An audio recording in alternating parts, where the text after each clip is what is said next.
Hello and welcome students, আশা করি তোমরা সকলেই খুব ভালো আছো। জ্ঞানজ্যোতি কোচিং সেন্টার পক্ষ থেকে তোমাদের সবাইকে আরো একবার স্বাগত। তো আমি মীরা ম্যাম, আমি আজ তোমরা যারা বাঁকুড়া ইউনিভার্সিটি আন্ডারে পড়ছো, তোমাদের ফার্স্ট সেমিস্টার মেজর আর মাইনর পেপার যে বেঙ্গলি সিলেবাস রয়েছে সেখান থেকে যে বিষয়টি নিয়ে আমি আলোচনা করবো সেটা স্ক্রিনে দেওয়াই রয়েছে, তোমরা দেখে নাও। ভারতচন্দ্রের যে অন্নদামঙ্গল কাব্য রয়েছে, সেই অন্নদামঙ্গল কাব্যের যে আধুনিকতা, সেই আধুনিকতা সম্পর্কে কিন্তু আজকে ক্লাসে আমি তোমাদের সঙ্গে আলোচনা করব। তাই কিন্তু বলেছে এখানে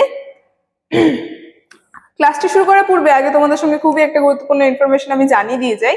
তোমরা যারা যারা ভাবছো আমাদের সঙ্গে এই সেমিস্টার অনলাইন ক্লাস বা নোটসের জন্য যোগাযোগ করবে, তাদেরকে বলে দিই আমাদের সঙ্গে যোগাযোগ করতে হলে দেখো নিচে দুটি নাম্বার দেওয়া আছে। এই নাম্বার দুটি হচ্ছে আমাদের Gyanjyoti coaching centre official helpline number. যে কোনো একটি নাম্বারের মধ্যে কল করে কিন্তু আমাদের সঙ্গে যোগাযোগ করে নিতে পারবে। তার সঙ্গে তোমাদের এই সেমিস্টার তোমরা যারা যারা স্টুডেন্টরা যেই সেমিস্টারে পড়ছো তাদের সেমিস্টারের কোর্স ফি কি রাখা হয়েছে সেটা বলে দিচ্ছি পুরোটাই। মেজর কোর্সে যারা যারা স্টুডেন্ট রয়েছে তাদের জন্য কোর্স ফি রাখা হয়েছে 1199। তার সঙ্গে যারা যারা মাইনর কোর্সের স্টুডেন্ট রয়েছে তাদের জন্য কোর্স ফি রাখা হয়েছে 699।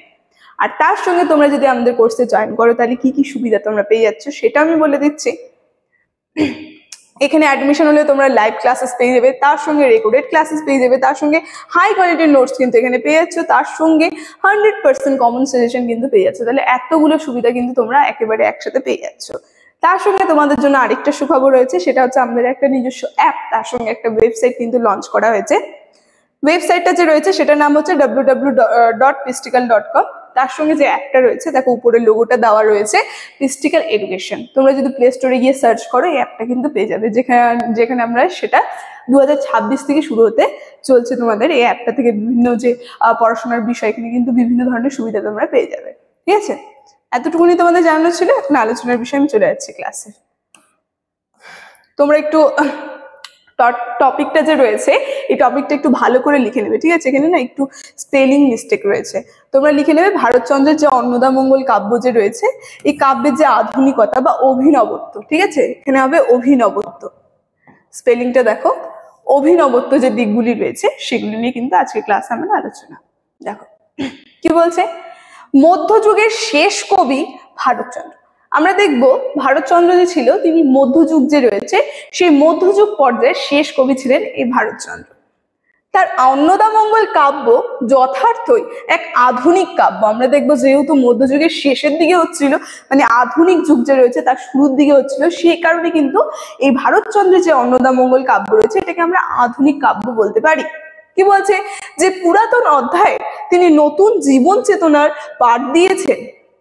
মঙ্গল কাব্যের কাঠামোয় তিনি নতুন পরিসরের গল্প শুনিয়েছেন। আমরা দেখবো মঙ্গল কাব্যের কাঠামো মানে পুরাতন জিনিসটা ছিল, কিন্তু সেই ধাঁচে তিনি একটা নতুন দিক যে রয়েছে সাহিত্যের নতুন দিক কিন্তু স্থাপন করেছে। তাই এখানে বলছে যে পুরাতন ধাঁচে তিনি নতুন পরিসরের গল্প কিন্তু শুনিয়েছেন। তার দেবী অন্নদা একেবারেই নতুন। এখানে যে দেবীকে তিনি আর কি এই মঙ্গল কাব্যের মধ্যে দিয়েছেন যে চরিত্র অন্নদা, এই অন্নদা দেবী কিন্তু একেবারে নতুন ছিল, ঠিক আছে? মানে নতুন চরিত্র কিন্তু তিনি নিয়ে এসেছিল। কি বলছে, তেমনি কাব্যের ভাব, ভাষা, ছন্দ, অলঙ্কার, দৈবী পরিমণ্ডলে তিনি হয়ে উঠেছেন এক আধুনিক কবি। তার সঙ্গে তার যে কাব্যের ভাব, ভাষা এবং কাব্যে যে ব্যবহৃত অলঙ্কারগুলো যে রয়েছে সেগুলো সমস্ত কিছু কিন্তু তাকে একটা আধুনিক কবিতে পরিণত করেছে, ঠিক আছে? তারপর কি বলছে, রবীন্দ্রনাথ ঠাকুর ভারতচন্দ্রের কাব্যের প্রশংসা করে লিখেছেন যে, মানে রবীন্দ্রনাথ ঠাকুর যে রয়েছে তিনি ভারতচন্দ্রের যে কাব্য রয়েছে অন্নদামঙ্গল কাব্য সেটা প্রশংসা করে লিখেছেন। কি লিখেছেন দেখো, রাজসভার কবি রায় গুণাকরের অন্নদামঙ্গল গান রাজকণ্ঠে মণিমালার মতন, যেমন তাহার উজ্জ্বলতা তেমনি তাহার কারুকার্য। কি সুন্দর করে বলছে, যেমন তার কাব্যের উজ্জ্বলতা তার সঙ্গে তেমনি কিন্তু তাহার কারুকার্য। খুব সুন্দরভাবে কিন্তু তার সম্পর্কে রবীন্দ্রনাথ ঠাকুর এই কথা বলেছে। তারপর কি বলছে, ভারতচন্দ্রের কাব্যে দৈব বিশ্বাস শিথিল হয়ে এসেছে, আর বালক দল শিবকে নিয়ে রীতিমতো ঠাট্টা বিদ্রুপ করছে। এই কাব্যটার মধ্যে আমরা দেখব বালক দল যে রয়েছে তারা শিবকে নিয়ে কি করছে, রীতিমতো ঠাট্টা করছে, বিদ্রুপ করছে, এই সমস্ত বিষয় দেখতে পারবো। তাই সেখান থেকে একটা লাইন উপমা সহকারে দেওয়া হয়েছে, বলছে কেহ বলে ওই এলো শিব বুড়ো বাপ, কেহ বলে বুড়াটি খেলাও দেখি সাপ। মানে শিব যে রয়েছে, চরিত্র যে রয়েছে অন্নদামঙ্গল কাব্যে, সেখানে শিবকে নিয়ে যে বালকরা রয়েছে সেই বালকগণরা ঠাট্টা করছে, আমরা দেখতে পারবো বিষয়। তাই সেখান থেকে একটা লাইন কিন্তু উপমা আকারে দিয়ে দিয়েছে। কি বলছে, দেবী ভক্তির প্রতি বিশ্বাস হারানোই কাব্যের যথার্থ আধুনিকতা প্রতিষ্ঠা পেয়েছে।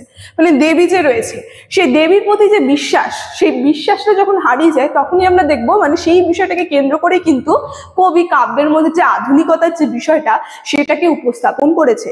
কি বলছে,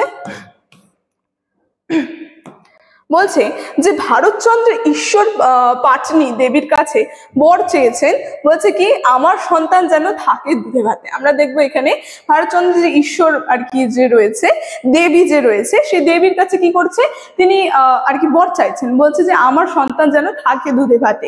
এখানে আমরা দেখবো এই অশিক্ষিত মাঝির এই বক্তব্য কাব্যকে ভিন্ন পরিসরে নিয়ে গেছে। আর একটা মাঝি যে রয়েছে তার কন্যা সম্পর্কে এই কথা বলছেন, সেখানে আমরা দেখবো কি হয়েছে, মানে এই যে মাঝি যে রয়েছে বা অশিক্ষিত মাঝি যে রয়েছে তার যে এই বক্তব্য, এটা একটা কাব্যকে নতুন বা ভিন্ন পরিসরে কিন্তু নিয়ে গেছে। বলছে উত্তর প্রজন্মের সমৃদ্ধি কামনার মধ্যে দিয়ে কাব্যের আধুনিকতা প্রতিষ্ঠা পেয়েছে। মানে একটা যে কামনা, মানে এখানে যে চাওয়াটা যে রয়েছে, এর থেকে কাব্যের মধ্যে একটা আধুনিকতা কিন্তু প্রকাশ পেয়েছে। কি বলছে, ভারতচন্দ্রের মঙ্গল কাব্যের কাঠামোকে প্রায় ত্যাগ করেছেন, বিদ্যাসুন্দরের প্রণয়ের মধ্যে দিয়ে ভিন্ন কাহিনী শোনাতে চেয়েছেন।